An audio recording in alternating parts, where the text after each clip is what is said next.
Buenas noches, amigos. Los saluda Carlos Mauri. Una vez más, en nuestro programa La vida es una partida de ajedrez. Siempre la grata compañía del doctor Ubencio Blanco Hernández, desde Buenos Aires. Hola, Ubencio, ¿qué tal? ¿Cómo estás? Hola, Mauri. Buenas noches. Lástima que hemos tenido algunos problemas técnicos, pero es que, bueno, el clima cambiante también afecta a las telecomunicaciones. ¿Qué hay de nuevo? ¿Cómo estamos en este día especial? Bueno, hoy día es el Día Mundial del Ajedrez y Ciertamente. nosotros pues nos comprometimos a hacer un programa especial, sobre todo para aclarar algunos temas respecto al campo pedagógico, específicamente en el programa, los proyectos de ajedrez en las escuelas, ¿no? Que Sí. es uno de los proyectos más importantes de la FIDE y que lógicamente ellos siempre aspiran a hacerlo pues con sus países afiliados. ¿Qué nos puedes decir? Bueno, básicamente en el programa de hoy vamos a tratar ese tema y otros, como el caso del Día Internacional de Ajedrez y el Día de la Fundación de FIDE. Hoy, lunes 20 de julio, estas fechas son coincidentes porque, bueno, hubo una intención de parte de la UNESCO de que fuera así.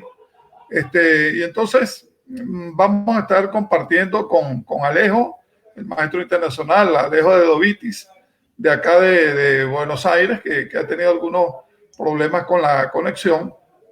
Y también tendremos la presencia de Wilder Ruiz Silva, consultor político independiente, profesor universitario en distintas universidades peruanas y que se han desempeñado en varias ocasiones como director del Banco de Comercio de Lima y de la Beneficencia Pública de la misma ciudad y en Piura.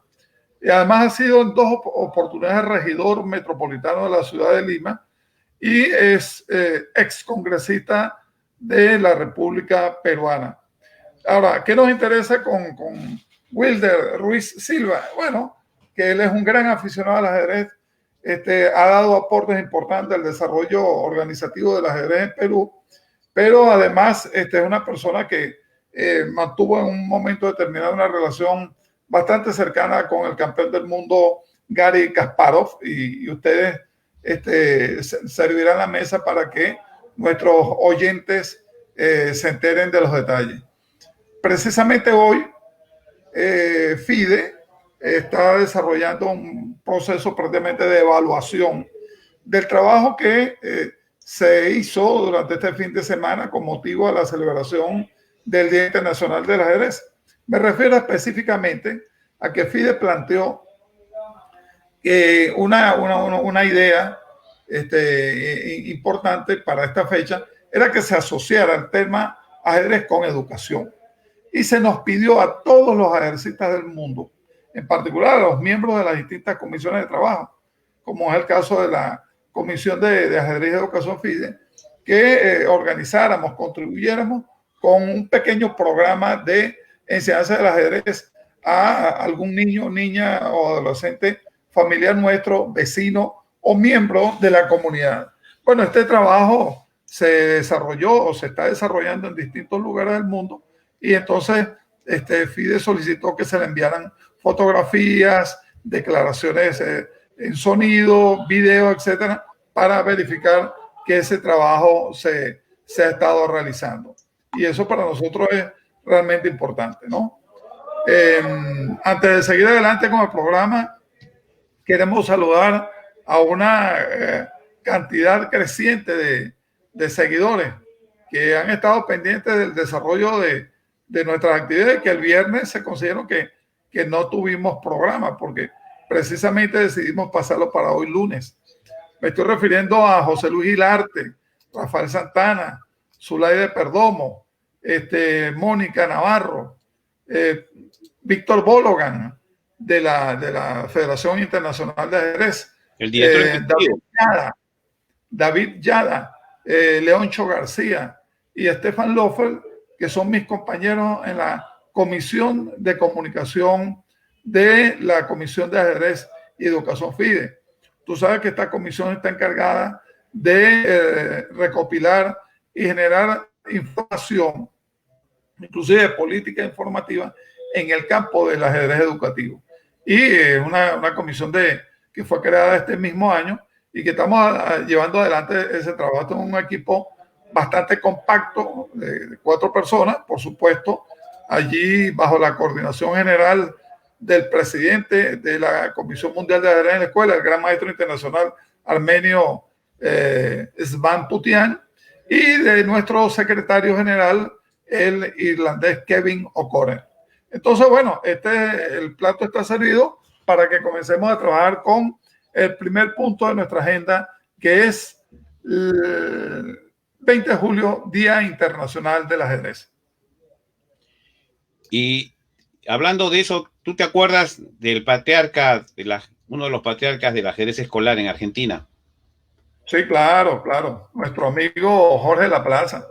Jorge Laplaza es un referente histórico del ajedrez educativo y del entrenamiento de edades tempranas en la hermana República Argentina. Eso es correcto. Sí, yo por eso invité a Alejo de Ovitis, al maestro internacional Alejo de Ovitis, porque él fue alumno de don Jorge Laplaza y él justamente fue pues, también un visionario, ¿no? En este campo. A mí me gustaría que nos contaras alguna anécdota con él que tú seguramente tienes. Bueno, sí, con Jorge tuve varios encuentros interesantes. Nos focalizábamos más que en lo personal, en el tema eminentemente académico. Él era un individuo que tenía un nivel de conocimiento bastante amplio, un hombre de pensamiento flexible, aunque bastante estricto a la hora de exigirse a sí mismo desde el punto de vista del trabajo. Y por supuesto, la exigencia al entorno que estuviera laborando con él en un momento determinado.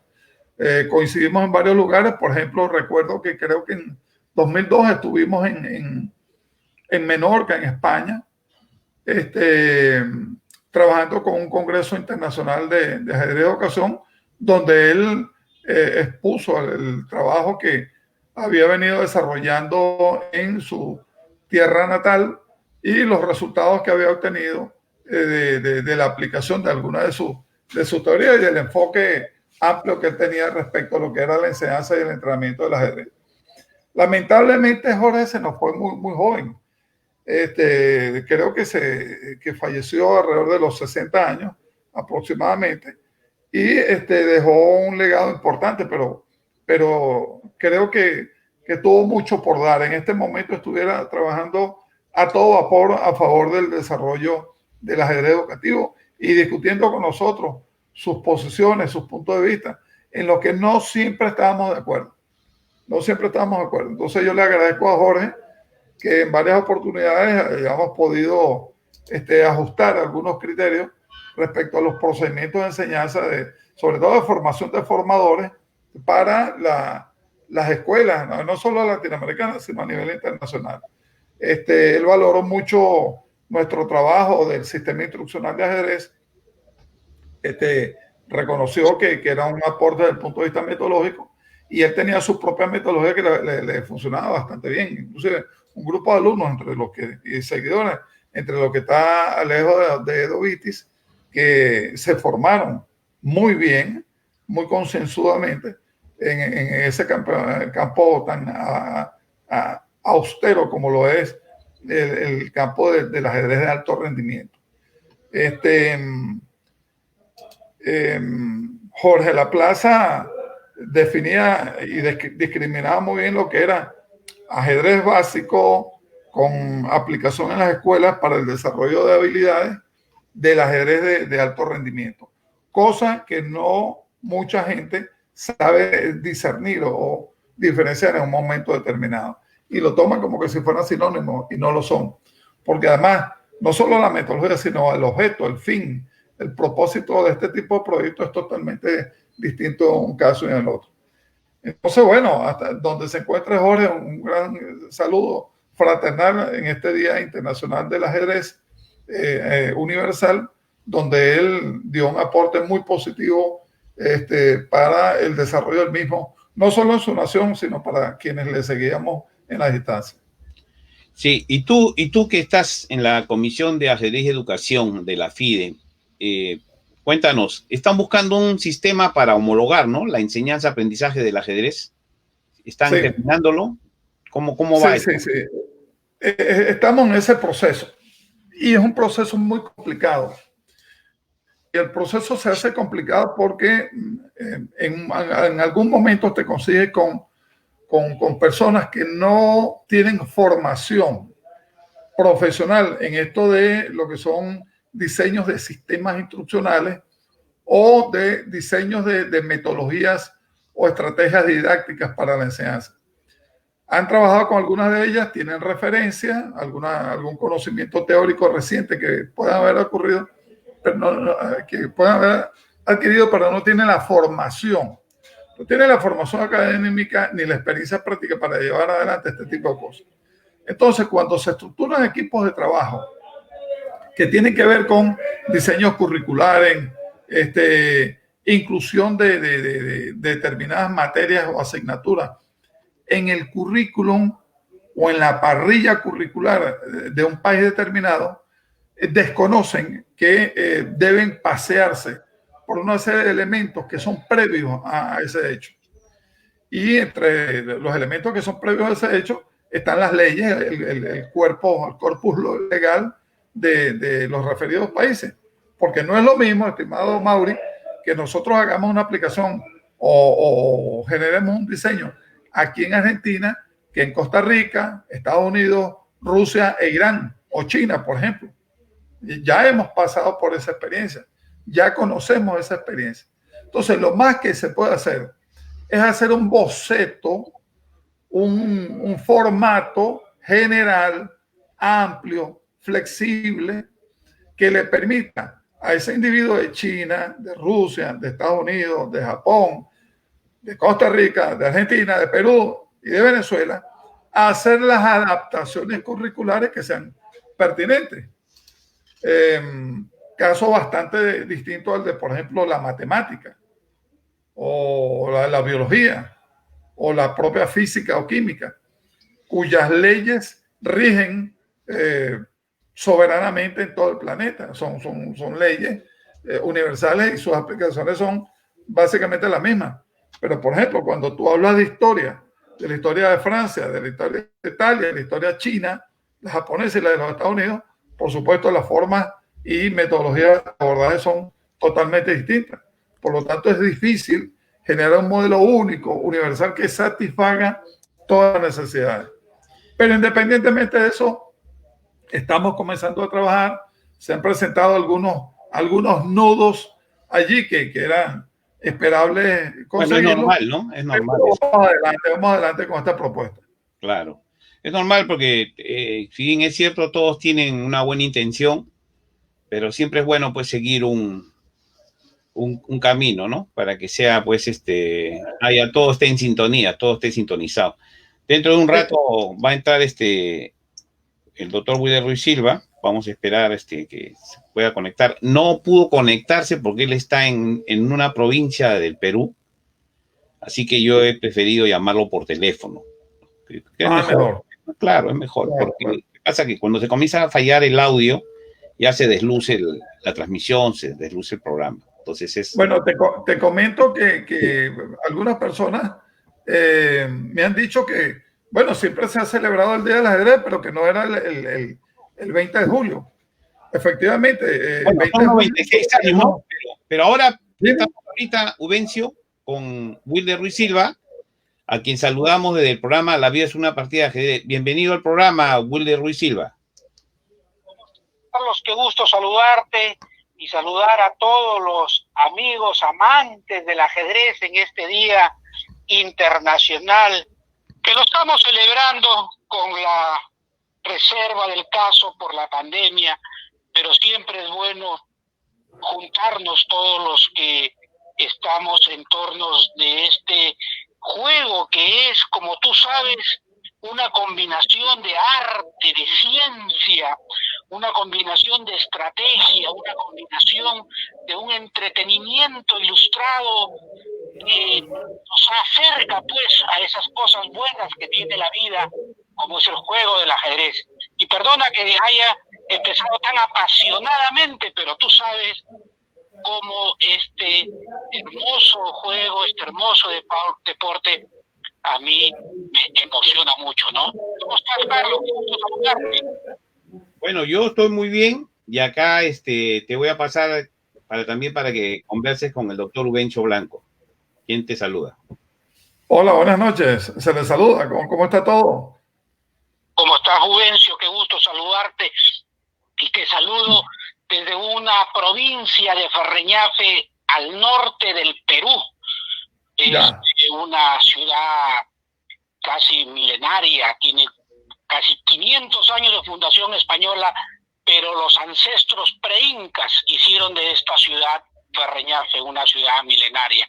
Así que desde aquí, mis saludos a todos los amantes del ajedrez. Bueno, Wilder está...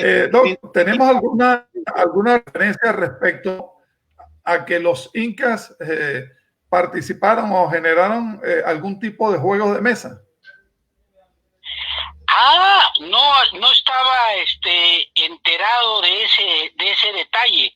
Sé que nuestros incas tuvieron una gran labor de construcción, una gran labor guerrera, conquistaron, como tú sabes, desde el río Maule en Argentina hasta casi el Ecuador, y entonces, pero no había sabido que habían tenido esos juegos de mesa, como se podría llamar en un tiempo moderno, ¿no? Qué buen dato, carambas. Sí, habría que revisar para precisar la información, porque cada día nos conseguimos con cosas interesantes con el tema inca, ¿no? Por ejemplo, las momias estas que descubrieron hace unos años que no corresponden a ningún genotipo humano. Bueno, sí, y algo ha pasado también en Egipto. Tú sabes que hay unas últimas momias que no son momias, son unas construcciones son artefactos. cerámicas, ¿no? Sí, son considerados artefactos. Sí, en el Perú está la momia Juanita, que está al sur de Arequipa, que tiene casi una antigüedad superior a los 2.500 años, ¿no? Así que tenemos mucha riqueza arqueológica y sobre todo de un pasado histórico grandioso, que es lo que tenemos que revalorar, ¿no? Sí, además esa momia está muy bien conservada. Es impresionante el nivel de conservación que presenta para tener más de 2.000 y tantos de años. Así es. Impresionante. Háblenos de su cercanía al ajedrez, su relación con el ajedrez organizado, por ejemplo. Y el tema Kasparov, que me pareció interesante, porque sé que usted es probablemente el promotor de la ida de Gary a Perú. Bueno, sí, Kasparov estuvo en Lima, y para hacer corta la historia, yo en esa época era asesor del ministro Bustamante, formaba parte de una institución que se llama PROM Perú, y el Perú estaba entre las bombas de Sendero Luminoso y recuperándose de la hiperinflación de García, y nadie quería venir al Perú. En eso yo convencí al ministro Bustamante y le dije que en la bolsa de valores de Wall Street y en la bolsa de Londres y en Frankfurt, los grandes inversionistas, los grandes corredores de bolsa, les gusta el ajedrez. ¿Por qué? Porque el jugador del ajedrez está en el detalle de la estrategia, porque no quiere perder nada. Entonces los grandes jugadores del ajedrez cotizan en bolsa. Y yo le dije al ministro, hay que traer al campeón mundial de ajedrez. Cuando vean que el campeón mundial de ajedrez está en Lima, podremos decir ya que el Perú ha derrotado a Sendero Luminoso y se enrumba a recuperación económica. Me hicieron caso y lo trajimos. Y aquí, ya que has tocado la anécdota, quiero comentar que mi amigo Carlos Mauri que está ahí, tuve que convencerlo, porque él se encontraba en esa fecha en Curitiba, asistiendo a un congreso de la FIDE.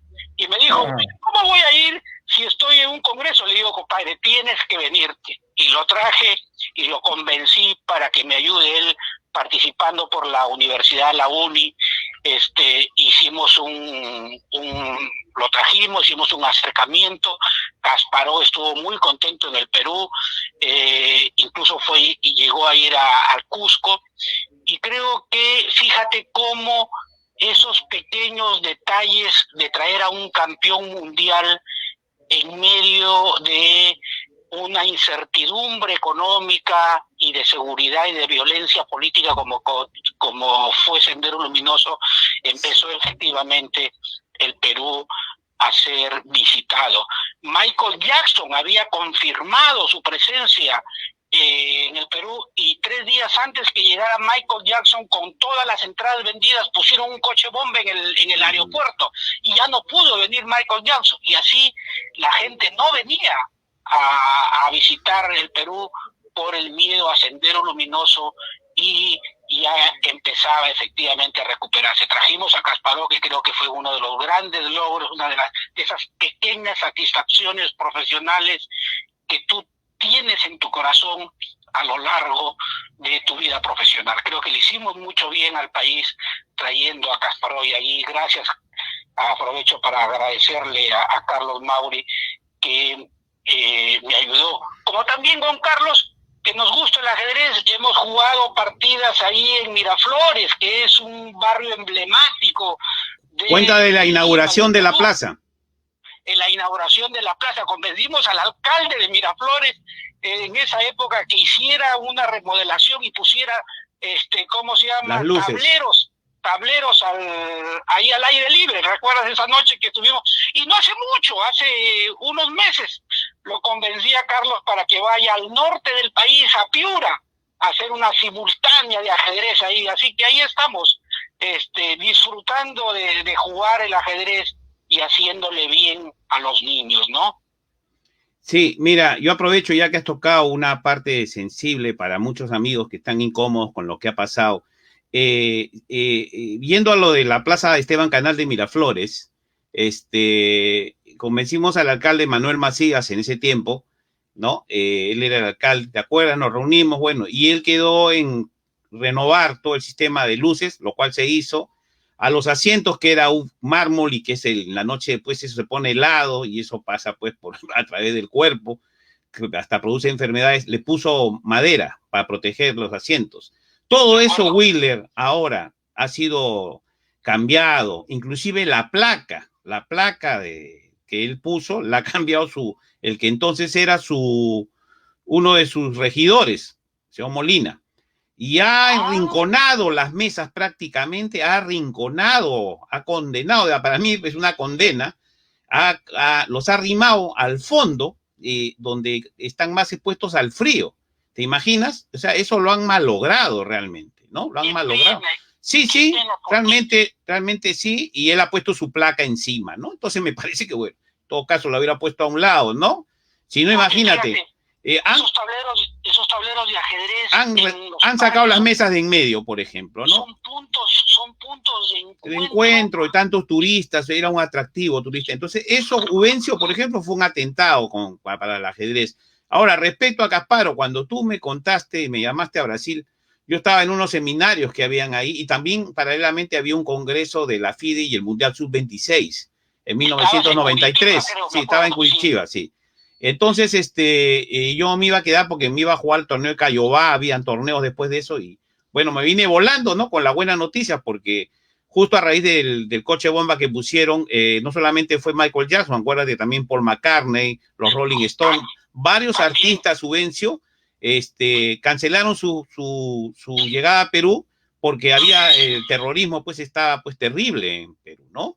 Encima la inflación. Entonces, traer a Kasparov fue una jugada pues magnífica, porque de alguna forma pues se transmitió que Perú no era un país tan peligroso, ¿no? Y que había cierta seguridad. Y respecto a la anécdota con Kasparov, pues mira, él estaba tan contento, Vencio, que se olvidó hasta de la plata que le iban a pagar. Y a él se le deposita cuando él ya estaba en el aeropuerto, ¿no? Y en esa simultánea que él dio, Ubencio Wilder, les hago acordar, se organizó una simultánea 30 tableros. Él llegó de frente a la conferencia de prensa en el Sheraton, de ahí fue a la Uni, estuvo Fernando Cayer, Javier Sota Nadal era el rector, le impusieron la medalla. Fernando Cayer me llamó, me dijo, Carlos, y yo venía de Brasil, de los seminarios también de arbitraje, bueno, encárgate. También me ayudó ahí el periodista Wilder Buleje, y del comercio, claro, Wilder Buleje. Y entonces sacamos adelante el evento increíblemente. Se sortearon los 30 tableros, yo era el que tenía que sortear, sorteé 29 porque yo no me iba a perder la oportunidad pues de jugar, ¿no? Así que sorteé 29 y en el otro puse mi tablero. Entonces yo me daba la vuelta corriendo por afuera cada vez que él se acercaba, pues él estaba molesto conmigo. Cuando ya se le explica que yo era el que estaba a cargo del control técnico, recién ya él entendió, ¿no? Me dio una paliza, perdió 2 partidas Ubencio Wilder, él no perdía así nomás, y estaba molesto porque las partidas que las pierde las tiene ganadas, le gana Wilder Cotrina, me acuerdo, ¿no? Y le gana Luis Grados de Trujillo. Entonces ellos le ganan las partidas. Casparo a raíz de eso pide un juego, entonces yo voy al hotel y le presto mi juego, un juego que me había traído de Brasil, muy bonito. Y él se prepara ya para jugar con un seleccionado de Perú, donde jugó Henry Urday, Carlos Magnoblita, Juan Reyes, el maestro internacional que está en España, Miguel Muñoz, ¿no?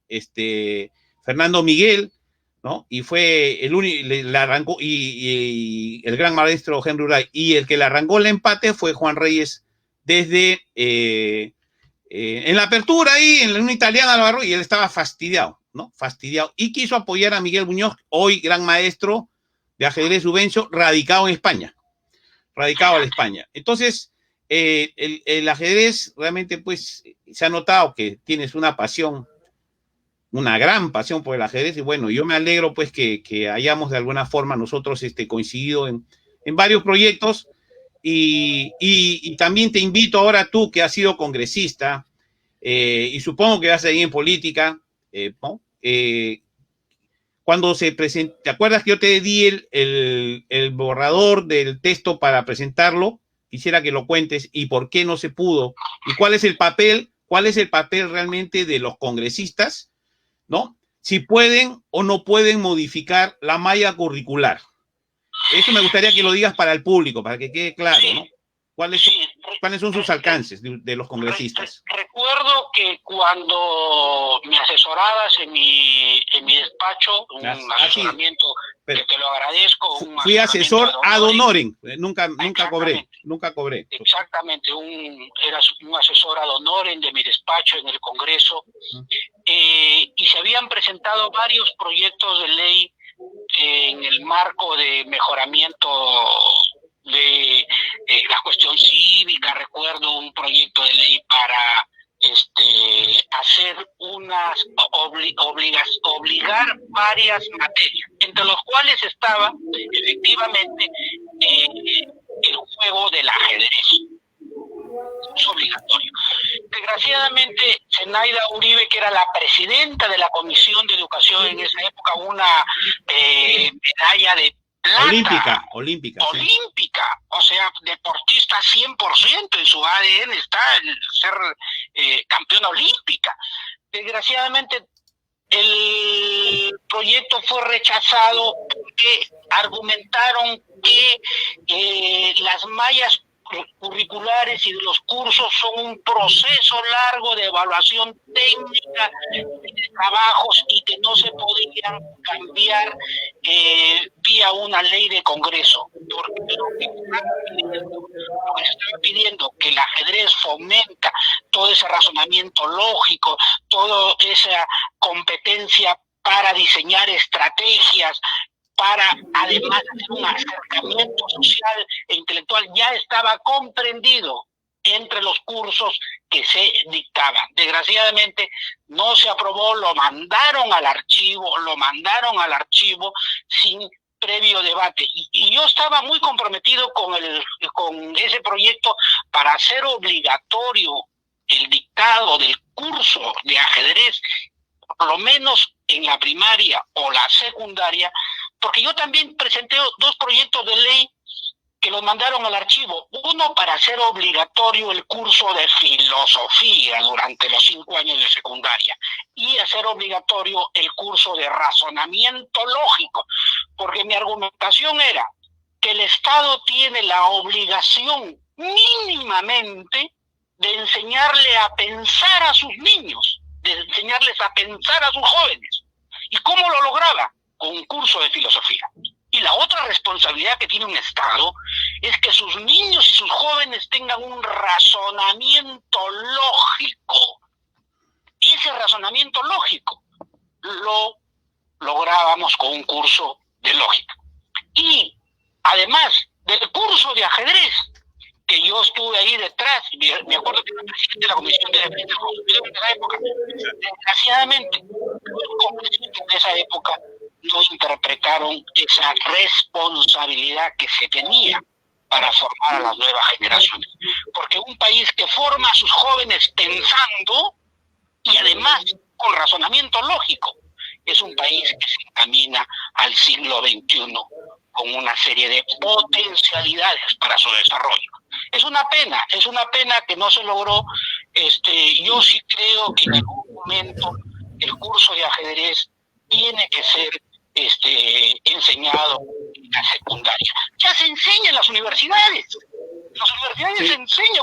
Carlos Mauri es profesor en las universidades que enseña estrategias de ajedrez. Entonces, ¿por qué enseñan en las universidades y no en los colegios? No, yo con sinceridad debo decir que a mí me cambió la vida a los 9 años cuando aprendí a jugar ajedrez, porque todo empecé a verlo desde una perspectiva de cómo se logran ciertos objetivos. Y el objetivo es matar al rey adversario con el mayor número de fichas. El objetivo es con el mínimo de fichas. Entonces, toda esa estrategia, todo ese, ¿cómo te puedo decir?, andamiaje lógico, se va formando desde la niñez, se va formando desde la juventud, para que tú a lo largo de tu vida profesional puedas distinguir los riesgos, puedas distinguir los beneficios. Un jugador de ajedrez es ético en su esencia, porque no hay forma de hacer trampa. Entonces la ética se aprende mediante el juego de ajedrez. No hay forma de que tú le cambies la ficha al otro adversario para hacerle trampa. Entonces, fíjate esa formación ética desde los niños en su competencia. Pero en fin, perdona, Carlos, que me apasione tanto, porque tú sabes que a mí el juego del ajedrez. Se nota. Juvencio. Perdona, Juvencio, que haya monopolizado la conversación. No, la idea era que usted estuviera siendo motor del ajedrez en Perú, tuviera toda la oportunidad que fuera posible para que expresara parte de ese conocimiento y de ese aporte, cosa que le agradecemos todos. Y coincido plenamente con el tema de la enseñanza de cursos de filosofía en bachillerato, inclusive en la escuela. Alguien hablaba por allí, un autor, creo que es el título de un libro, Menos Prozac y Más Platón para las escuelas. Así, claro, sobre todo los diálogos de Platón con su sencillez, enseñándonos lo que falta en este mundo, que es la ética, enseñándonos de la honorabilidad, todos esos hombres virtuosos que han ido construyendo a lo largo de la vida un mundo mucho más civilizado. Porque fíjate, el ajedrez es una cosa tan simple, es un acercamiento social e intelectual. ¿Qué mayor premisa para poder cultivarlo? Ahora que se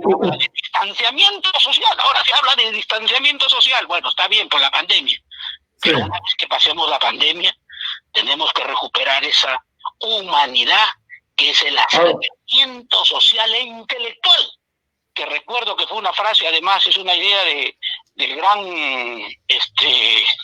maestro cubano José Raúl Capablanca, ¿no?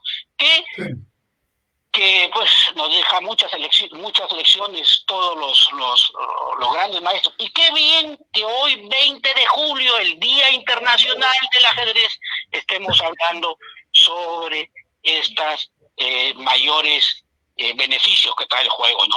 Bueno, es que precisamente desde 1966 la Federación Internacional de Ajedrez venía celebrando el Día Internacional de Ajedrez, pero el día del nacimiento de José Raúl Capablanca, día 19 de noviembre. Era el 19 de noviembre, el nacimiento de José Raúl Capablanca. Y se venía celebrando desde el 19 de esa fecha del año 66. O sea, ya estaríamos en los 54 años de celebración.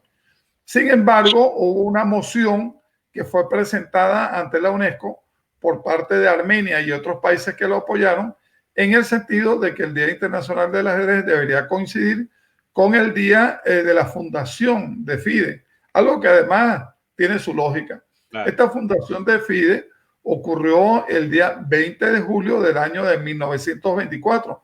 Y una cosa muy interesante, y es que ocurrió en el marco de la celebración de la Olimpiada de Verano, de los Juegos de Verano de París de 1924. Y se aspiraba que ese torneo que se jugó ahí, que fue un torneo de aficionados, donde después vino un pequeño escándalo porque hubo varios profesionales que habían participado, fuera algo así como el primer torneo de ajedrez de exhibición en el marco de los Juegos Olímpicos, para posteriormente ser incorporado en el cuadro, en el programa de los Juegos de Verano. Lamentablemente, alguien denunció que algunos de los jugadores que estaban participando en ese torneo de París habían ganado premios metálicos en torneos internacionales. Y para esa fecha pierde Coubertin, y la mayoría de los fundadores del Comité Olímpico Internacional eran unos puristas, en el sentido de que el ajedrez, el deporte, tenía que ser eminentemente amateur.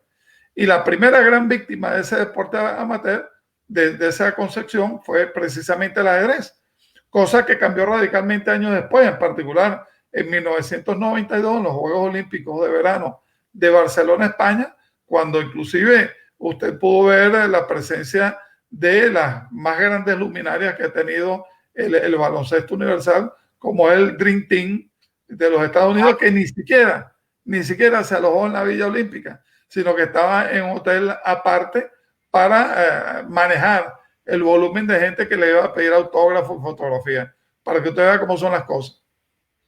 Sí, quiero aprovechar para decirles, Luis Alberto Duárez Facho, un árbitro FIDE, conocido mío, pone: excelente trabajo Carlos Mauri Escalante, traer a Gary Kasparov, fue una jugada maestra. Yo tengo que decirle a Luis y aclarar, esto fue una sinergia. La UNI, a través del director de Cultura, Fernando Cayer Salas, que habla ruso perfectamente, él fue la piedra angular también de la avenida de Kasparov, el Banco Continental, ¿te acuerdas, Wilder? Que también puso una cantidad de dinero, Prom Perú, el ministro Bustamante, tu persona, y yo fui pues el técnico que estuvo a cargo, ¿no?, de esto. Así que ya aclarado las cosas, porque no quisiera que digan después que yo me estoy arrogando algo. Fue una iniciativa me acuerdo de la UNI, la universidad, y claro, y el diario El Comercio, y el diario El Comercio también. Y como PROMPERÚ es la institución que maneja la imagen del Perú en el exterior, nos llegó, me recuerdo, esa solicitud, y estuvieron a punto de archivarla. Y como yo era asesor del ministro Bustamante, que era además presidente de PROMPERÚ, vi la carta, la leí y inmediatamente salté y dije que PROMPERÚ no podía estar al margen de esto, que esto había que apoyarse, y había que apoyarse por lo que he contado. Sí, porque dicho sea de paso, costó $50,000, acuérdate. Entonces, claro, había que hacer el esfuerzo de conseguir esa plata. Creo que PROMPERÚ puso $10,000 o $15,000, el Banco Continental. Fueron un esfuerzo de varias instituciones, pero claro, el sector privado no iba a poder solo, y la universidad, la UNI tampoco solo. Tenía que el Estado peruano también participar. ¿Y cómo participaba? Con esta institución que se había formado, que era PROMPERÚ, que yo tuve el honor de formar, de estar entre los fundadores, porque había que decirle al mundo en esa época que ya el Perú había hecho toda una reforma económica para traer inversiones, que el Perú había empezado su pacificación y que el terrorista miserable Abimael Guzmán ya estaba en la cárcel, que el Perú respetaba los derechos humanos. O sea, había que decirle al mundo toda la transformación que empezaba a partir del año 92, 93, 94, ¿no? Entonces, y la única forma que la gente que invierte en Wall Street, en la Bolsa de Londres, en la Bolsa de Frankfurt, sepan que el Perú tenía posibilidades de inversión, era que el campeón mundial de ajedrez estuviera en ese mercado. Pues una cosa tan lógica que parece ahora, ¿no? Pero en esa época era difícil convencer a los funcionarios, ¿no? Y Ubencio, Willer, ¿y se reflejó en la bolsa? Se reflejó en la Bolsa de Valores de Lima. Justamente la idea de Caspar, increíblemente, Ubencio, fue una gran incidencia, positiva, por supuesto. Claro, porque todos esos que invierten en la Bolsa de Valores, todos los corredores de la Bolsa de Valores, estoy seguro que si alguien hace un estudio, casi todos juegan ajedrez, hermano. Casi todos juegan ajedrez. Sí. ¿Ya? Casi todos juegan ajedrez. Entonces, las personas de éxito, muchos juegan ajedrez y lo juegan desde su infancia, Entonces, por eso era la gran preocupación que los chicos y las niñas y los niños pudieran aprender a jugar ajedrez. Ahí aprenden la estrategia, cosas que, bueno, ustedes son expertos en el juego, que yo soy un simple aficionado, nada más, ¿no? Pero hacia eso tenemos que ir, hacia actividades que van humanizando el comportamiento de las futuras generaciones. Y esa humanización se logra con razonamiento lógico, se logra pensando, se logra con insisto, en este acercamiento social e intelectual como es el ajedrez. Muy bien. Bueno, Wilder, yo quiero pues agradecerte a nombre del programa La Vida es una partida de ajedrez, que hayas participado en el programa. Esperamos tenerte en el segmento de ajedrez político a cargo tuyo, que ya lo hemos hablado en algunas ocasiones cuando te iba a visitar, cuando eras asesor del ministro de Defensa. Entonces, bueno, creo que ahora es una buena época para hacerlo. Ya vienen elecciones, así que inauguremos pues el segmento de ajedrez político en la web, que dicho sea de paso, la web Ubencio, estamos llegando ya cerca de 40,000 visitantes, lo cual a mí me entusiasma. Y bueno, estamos transmitiendo también por la página web. En este momento está saliendo la transmisión por la página web también. Entonces, bueno, Carlos, sí. Carlos Ubencio, yo les agradezco enormemente que un 20 de julio, Día Internacional del Ajedrez, me hayan echado una llamada para saludar a todos los ajedrecistas que nos están escuchando, y por supuesto, yo encantado de la vida de poder participar con unos análisis políticos, haciendo una similitud con el ajedrez. Creo que en el Perú ya está puesto el tablero, empiezan a acomodarse varias piezas, empiezan a haber ciertos liderazgos que no tienen todavía la talla de estar a la altura de un rey o menos de una torre. Creo que todavía hay peones, sin desmerecer esta importante ficha, creo que todavía hay unos liderazgos políticos en el Perú que todavía dan la talla de peones, pero no de estas piezas como la torre, el alfil, el caballo, el rey, que todavía no se ven en la escena política. Pero bueno, eso será materia de conversarlo en la próxima oportunidad. Muchas gracias, Wilder. Me despido. Gracias, maestro. Sí. Ya, Wilder, hasta pronto. Hasta pronto, un abrazo. Un abrazo. Bien, estamos con la grata compañía del doctor Alejo de Dovitis. Hola, Alejo, ¿cómo estás? ¿Cómo estás, Alejo? Bienvenido. Buenas noches, Subencio, buenas noches, Carlos, y buenas noches a toda la audiencia. Un gusto estar con ustedes. Sí, y gracias a Zúñiga Ramos también, que envía felicitaciones. Muchas gracias por los saludos. Y Alejo, hoy día, empezando el programa, mencionamos a un patriarca. Yo considero uno de los visionarios del ajedrez escolar en Argentina, como fue Jorge Laplaza. Entonces, ¿qué nos puedes contar? Porque tú fuiste su alumno de él. Sí, yo en realidad fui alumno de Gustavo del Castillo, que fue uno de sus principales alumnos en la Escuela de Ajedrez de Villa Martelli, cuando todavía no era la Escuela Ruy López, sino era simplemente el Club de Ajedrez de Villa Martelli. Hoy el Club de Ajedrez de Villa Martelli está fusionado con la Escuela Ruy López y es una institución muy grande con un montón, digamos, de tareas educativas y competitivas que realmente hoy es otra estructura. Pero sí lo conocí a Laplaza, de hecho el primer campus latinoamericano que él hizo en el año 2003, nos contrató al gran maestro Valerga y a mí para que diéramos el campus. Diego Valerga. Sí, los dos fuimos, como los profesores contratados para hacer toda la tarea, monitoreados por él, ¿no? Pero la tarea la hicimos nosotros dos, y como unos 50 chicos de todo el país. Habrá sido una semana más o menos, y se trabajó muy, pero muy bien, y realmente se trabajó muy bien y muchísimas horas por día. Realmente fue un placer estar ahí con Jorge. Jorge era un apasionado del ajedrez y de la enseñanza, y era un creativo así insatisfecho, ¿no? Cuando encontraba algo nuevo ya quería encontrar otra cosa, y siempre estaba investigando, buscando, creando nuevos métodos.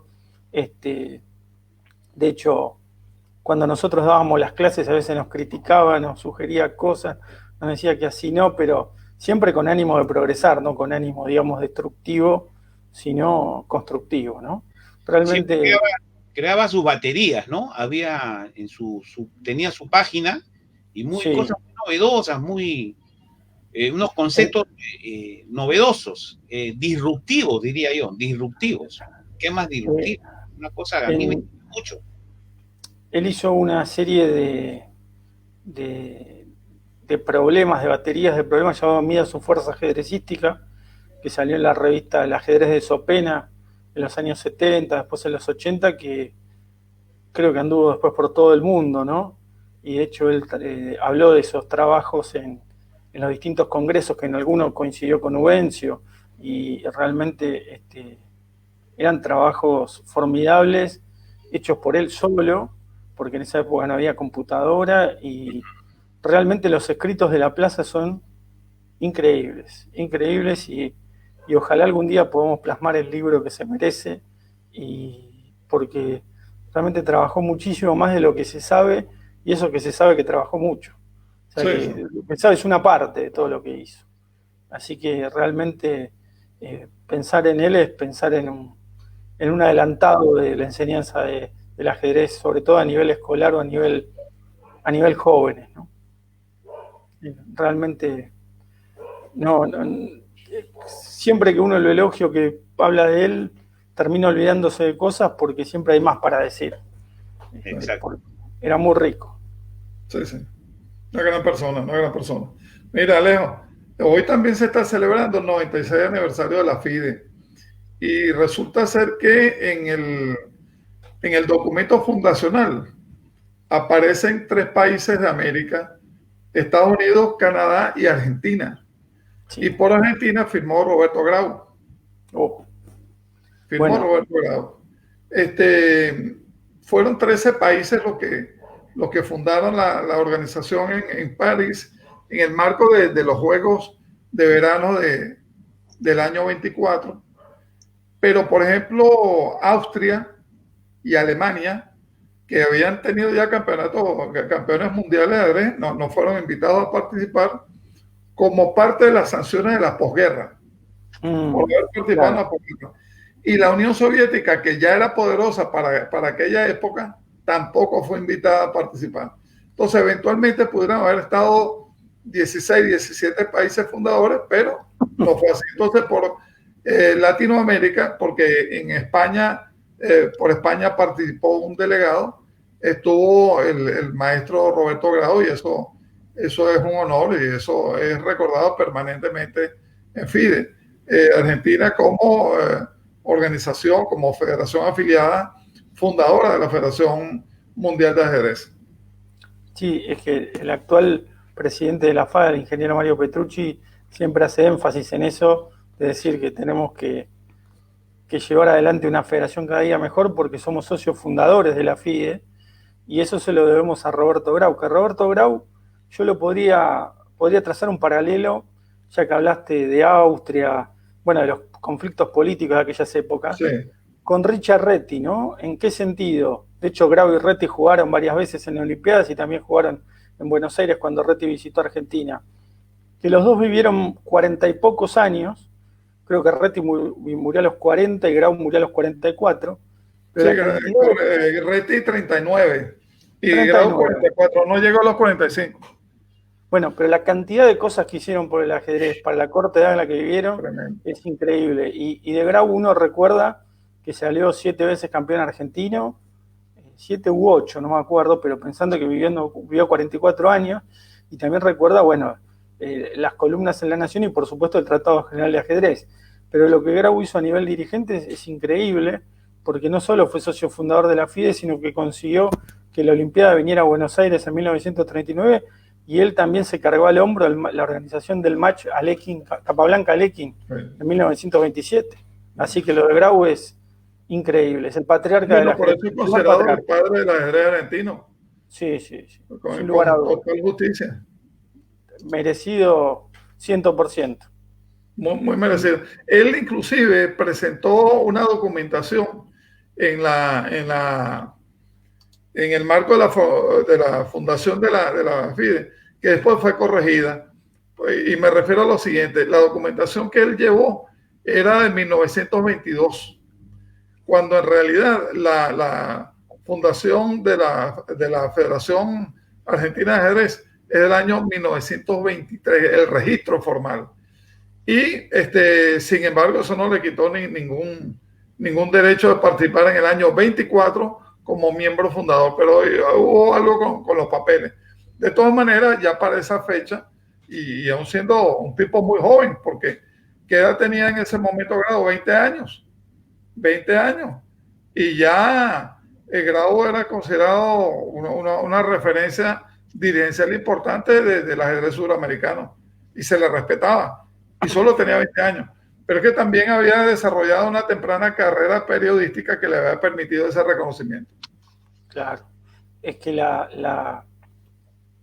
así como la columna del diario Clarín durante décadas tuvo en Miguel Naidorf a su baluarte, la columna del diario La Nación, que es otro diario muy tradicional de Argentina, que fue fundado por un expresidente como Bartolomé Mitre, que tiene ya 150 años más o menos La Nación.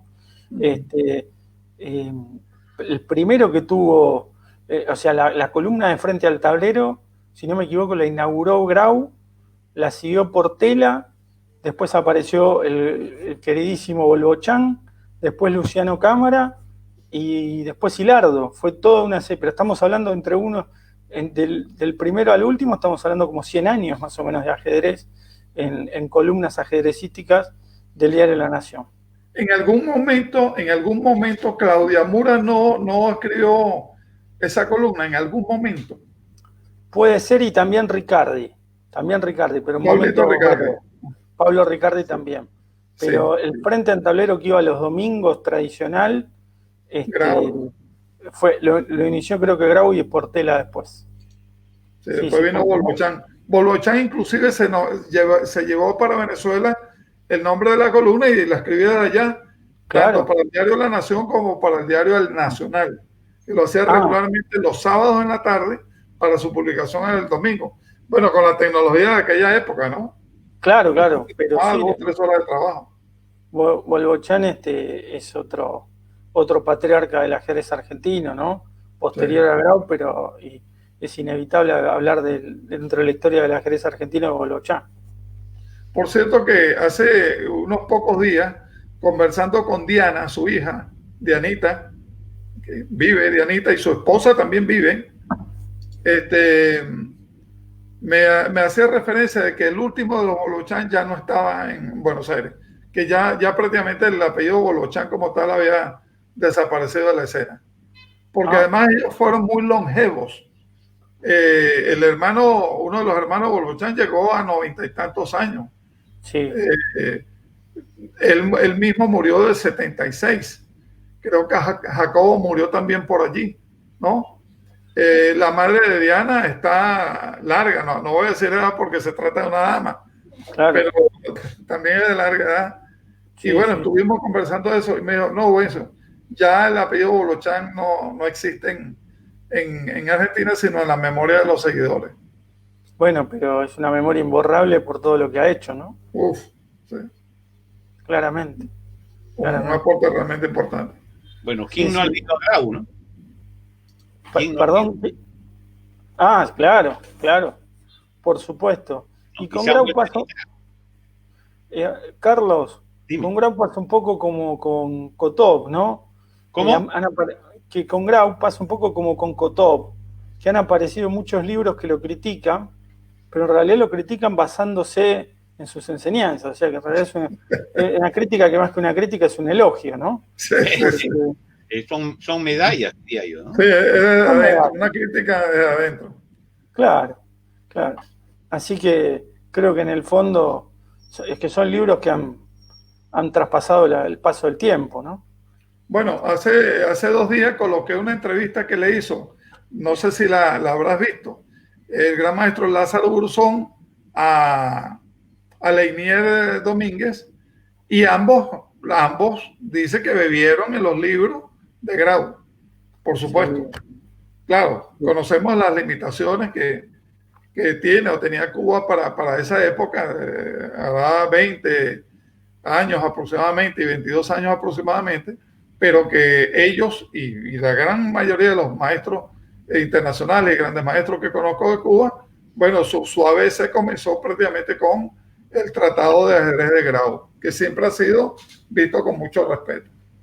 Hace 2 jueves, en la clase que hacemos en Academia FIDE, estuvo Lázaro Burzón y elogió manifiestamente a Grau, y después, como tratadista más moderno, a Marc Boresky, pero habló específicamente, como decís vos, de Roberto Grau, justamente. Sí. Era un lenguaje que se podía entender. De hecho, ese libro me sirvió a mí de inspiración cuando él indica en algún momento que un elemento fundamental que hacía falta en el ajedrez de su época era una metodología. Él aportaba el contenido, la información, pero la metodología como tal no se había construido. Eso me animó a construir un modelo metodológico que después repliqué con Capablanca y su método, que es básicamente lo mismo del sistema instruccional de ajedrez.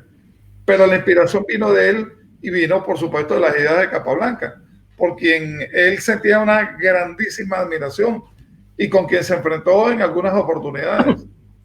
Claro, la última partida oficial de Capablanca es contra Grau, en Buenos Aires, 1939.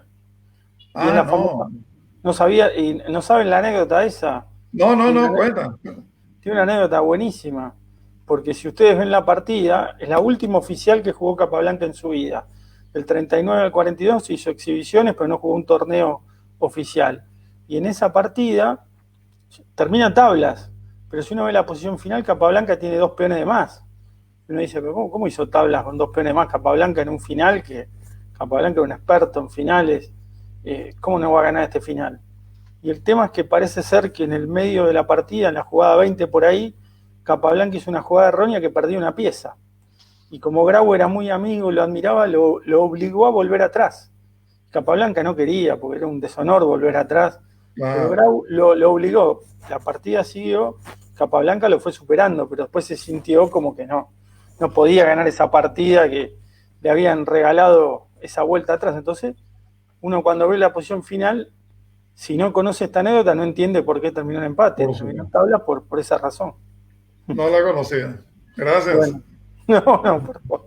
Un regalo para nuestros oyentes del programa. Claro. Esa relación, esa anécdota de la partida Grau Capablanca, la última oficial que jugó en su vida. Algún día yo voy a tratar de contactarlos para que hable con ustedes, a ver si se puede. El maestro Horacio Amil Meilán, que cumplió 97 años en junio. Eso es correcto.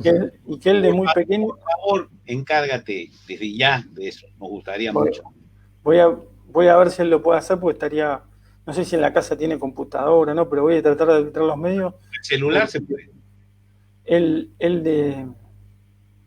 de pequeño, cuando, o sea, vio la Olimpiada del 39 y lo vio a Lekin y realmente tiene muy buenos recuerdos de aquella época, ¿no? Fue al teatro, el teatro donde se jugó la Olimpiada, se derribó, y curiosidades del destino, y se está volviendo a construir en el mismo lugar. Se está volviendo a reconstruir.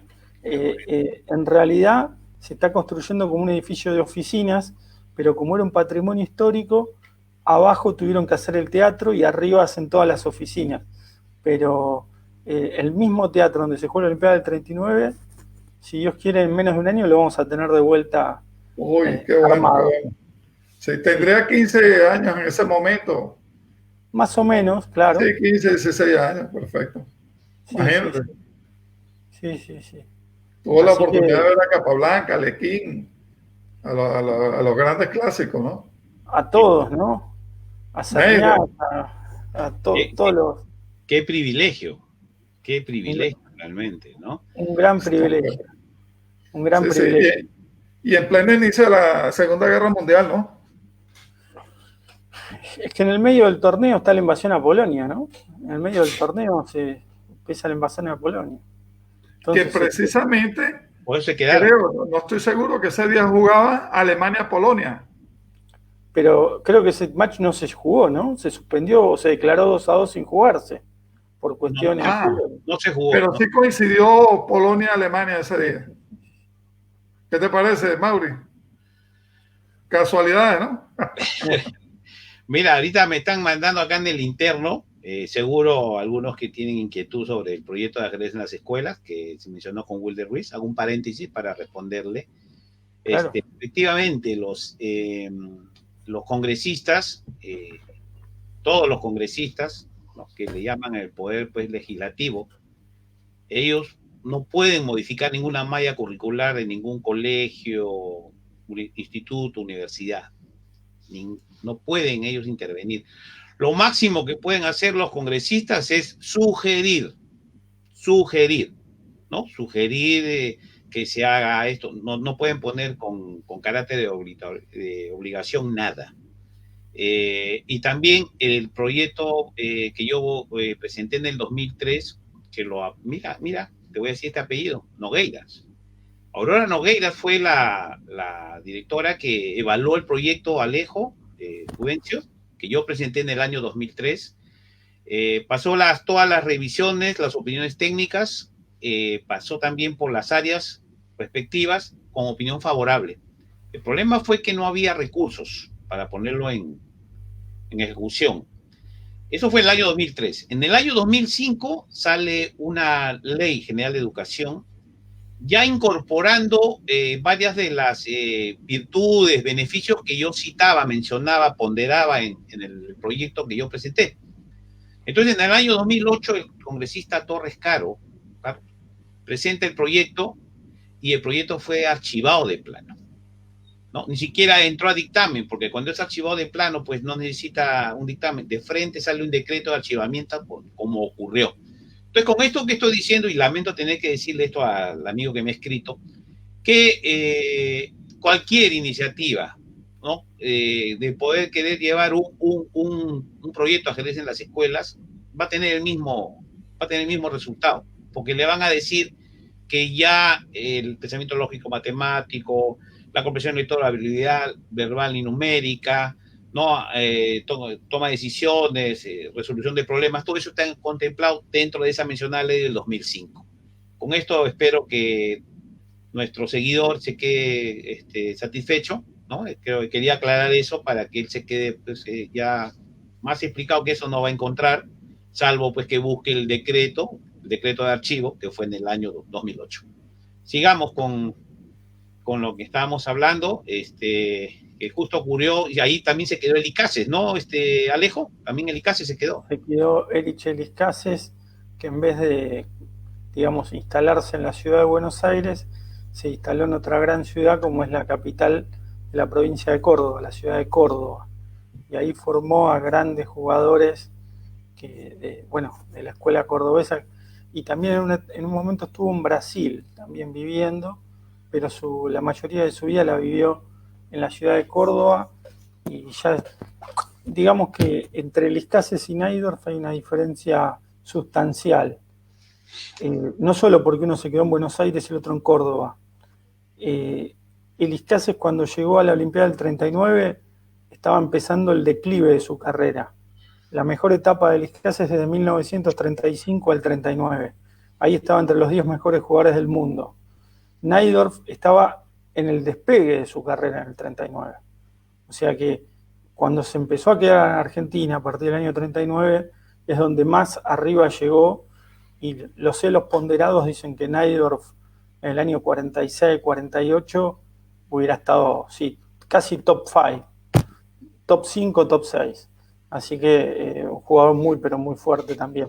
Pero, digo, distintas etapas de su carrera, ¿no? El Icaces ya estaba más para enseñar, no tanto para competir, y Naidorf justamente todo lo contrario. Qué bien, qué bien. Ustedes han tenido mucha suerte porque se han quedado, pues, ¿cuántos grandes maestros han hecho escuela, no, Wencio? Argentina, tuvo esa Pilnik también se quedó. Pilnik que después fue en escuela, después también, ¿no? Pilnik. Fue fundamental, un gran maestro. Sí. No sé quién me contó que después de un torneo que tuvieron en Cuba, uno de los primeros Capablanca, yo creo que fue, el que ganó el viejo Naidorf, el primero, en el año 62, si mal no recuerdo. Agarró a ese grupo y se fueron para los Estados Unidos. Y no sé si fue que Pilnik se quedó varado por allá por Hollywood, porque llegaron hasta Hollywood. Y eso me lo contó el viejo Bolbochán, pero no estoy seguro si fue en ese Capablanca o en otro siguiente. Ahora se fueron a Hollywood y se le puso dura la situación a Pilnik, porque jugaba también, creo que cartas, bridge, una cosa por el estilo. Y bueno, el hombre resolvió dando clases de tango. ¿Ah?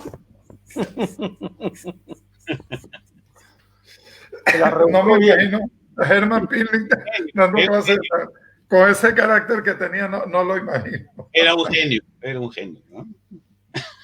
No, Pilnik tenía un carácter extraordinariamente duro, muy fuerte, muy él. Pero era un luchador en el tablero fenomenal. Y llegó a establecer equipos con Bolbochán, con Naidorf, Guimard y otros de primera categoría. Fueron mundialistas, de verdad. Fueron grandes jugadores. 3 veces subcampeones mundiales, ¿no? Aunque Pilnik creo que no integró esos equipos. No llegó a integrar.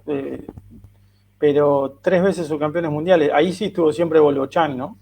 Sí. Era un baluarte del equipo como Naidorf. Después se incorporó Pano, pero digamos, Naidorf, Bolbochán era número fijo. Primer tablero Naidorf, segundo Bolbochán. Sí. ¿Cómo va la Academia FIDE, Alejo? Va muy bien. En realidad la Academia FIDE, yo tengo la suerte que Fernando Peralta, el gran maestro Fernando Peralta, y el maestro FIDE Adrián Randazzo confían mucho en mí y me dejan hacer y hacer, ¿no? O sea, no, pero realmente ellos son los directores, los que manejan todo. Yo les presento ideas, propuestas y bueno, realmente me dan soga, como se dice, y estamos haciendo muy lindas clases los jueves.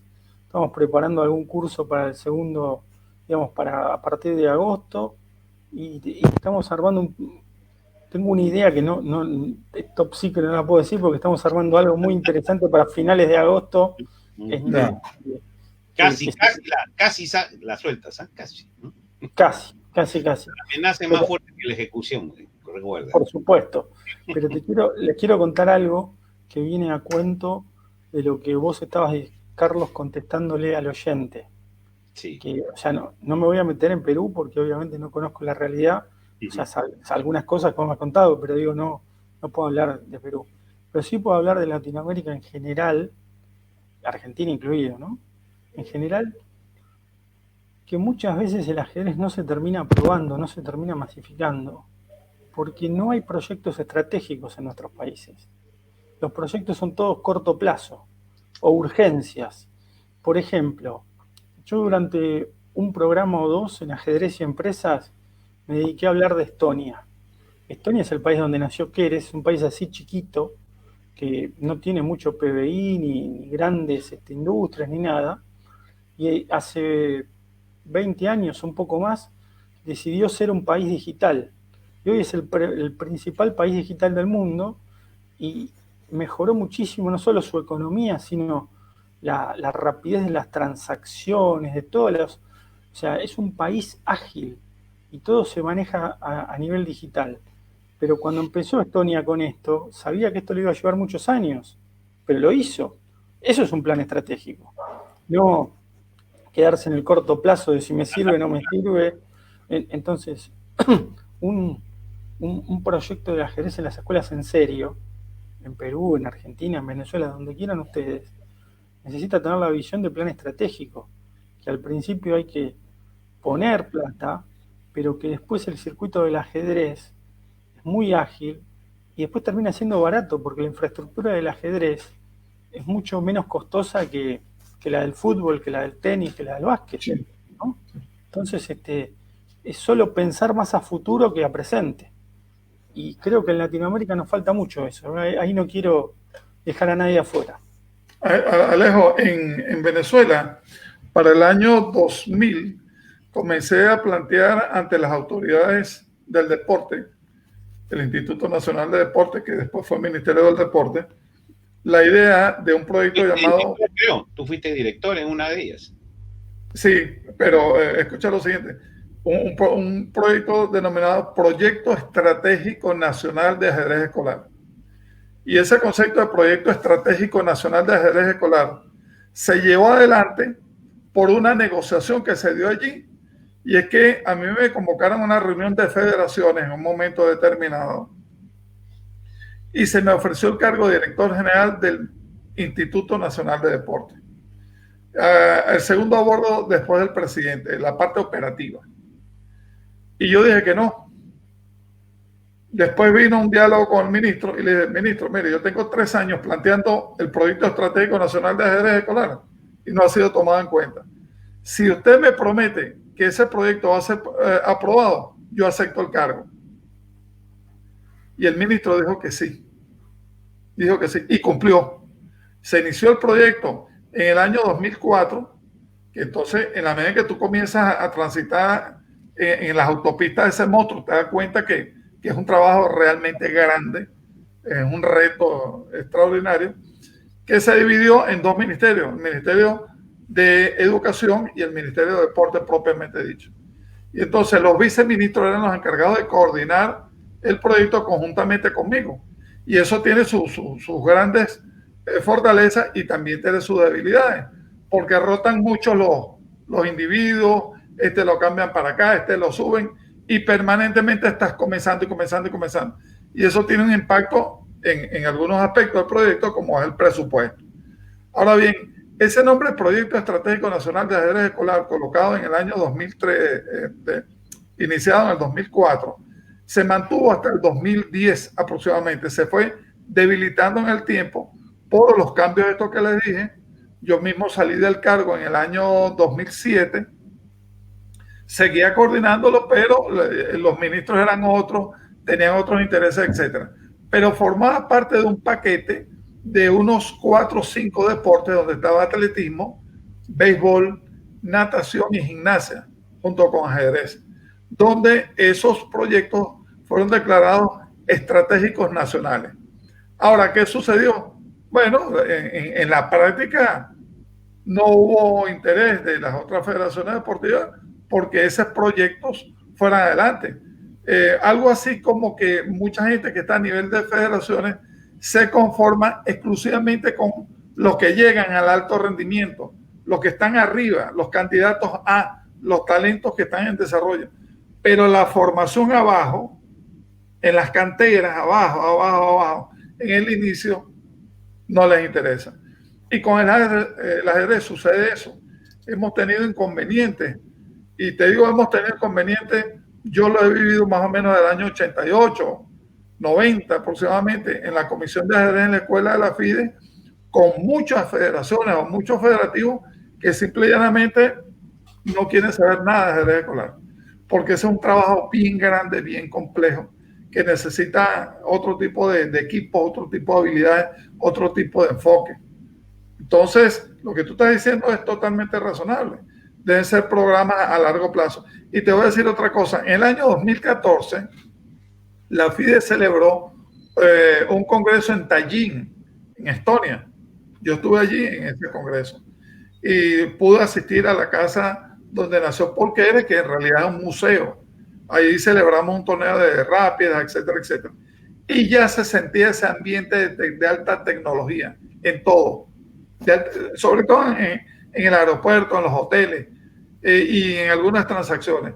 Ya eso que estás diciendo, que ahora es unas 5 o 6 años después una realidad, se podía palpar en el ambiente, allí en Estonia. Y Finlandia también en la misma tónica. Estonia y Finlandia. Qué bueno eso, ¿eh? La verdad que Sí, qué bueno. Viví esa experiencia, gracias a Dios tuve esa oportunidad. Y bueno, el concepto estratégico a largo plazo, estamos totalmente de acuerdo. Totalmente de acuerdo. Bueno, don Mauri. A ver, quiero agregar una cosita más, una sola cosita. Sí. En Argentina, tantos problemas económicos tenemos, no tenemos proyectos estratégicos en ningún aspecto. Y por ejemplo, al turismo ingresan muchas divisas, pero ingresan muchas divisas porque Argentina tiene distintos tipos de paisajes, lugares muy turísticos para visitar, y muchas veces tiene el dólar alto que permite que los extranjeros vengan haciendo rendir mucha su plata. Pero imagínense si todo eso tuviera un proyecto estratégico detrás. Yo creo que las divisas se podrían triplicar o cuadruplicar, y también los puestos de trabajo, ¿no? Toda una serie de cuestiones serían mucho mejor. Pero ¿no? Es increíble que un país como Argentina, con lo grande, extenso que es y la diversidad de climas, no tenga un proyecto estratégico para el turismo, que genere trabajo, que genere que un extranjero pueda moverse de un lado al otro, pero con la voluntad de que venga, la pase bien y que también deje más divisas para el país, ¿no? Por supuesto. No lo hay. Bueno, yo me decía Subvencio, yo rescato lo que ha dicho hace un rato Alejo, y la salida está por el segmento privado, no el Estado, ¿no? Entonces, como él dijo, hay que alguien ponga el dinero para hacerlo. Y después, cuando se vea que funciona y rinda todos los beneficios y dé todos los réditos, ahí ingresa el Estado. Creo que ese sería el camino. Te agradezco, Alejo, es un gran aporte que has dado.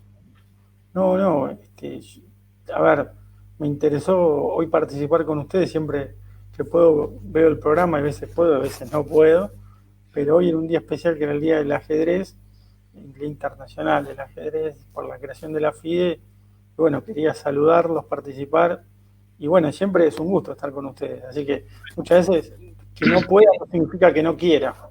Eres parte del equipo, además, y bueno, ahí está tu artículo, ¿no? Tiene un montón de lecturas, también los de Eugencio. En la web estamos cerca ya a los 40.000, creo que vamos a llegar. O sea, veo que hay mucho interés, y bueno, yo los invito a ustedes a seguir escribiendo, publicando. Bueno. Es realmente muy, muy gratificante ver que mucha gente entra a mirar, ¿no? Visita la página, y en este momento estamos transmitiendo también por la página web.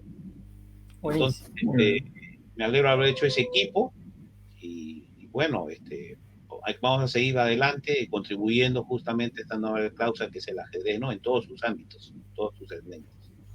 Efectivamente.